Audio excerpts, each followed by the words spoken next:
ঠাকুর প্রাণকৃষ্ণকে বলছেন তিনি মানুষের মধ্যেই বেশি প্রকাশ। যদি বলো অবতার কেমন করে হবে যার ক্ষুধা তৃষ্ণা এইসব রোগ শোক আছে, তার উত্তরে এই যে পঞ্চভূতের ফাঁদে ব্রহ্ম পড়ে কাঁদে। দেখো না, রামচন্দ্র সীতার শোকে কাতর হয়ে কাঁদতে লাগলেন, আবার হিরণ্যক বধ করার জন্য বরাহ অবতার হলেন। হিরণ্যক বধ হলো, কিন্তু নারায়ণ স্বধামে যেতে চান না, বরাহ হয়ে আছেন।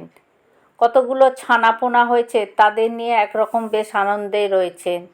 দেবতারা বললেন, এ কী হলো, ঠাকুর যে আসতে চায় না। তখন সকলে শিবের কাছে গেল, ব্যাপারটি বলল। শিব গিয়ে তাকে অনেক জেদাজেদি করলেন, কিন্তু সে তখন ছানাপোনাদের দুধ খাওয়াতে ব্যস্ত।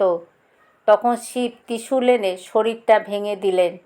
ঠাকুর তখন হি হি করে হেসে স্বধামে চলে গেলেন।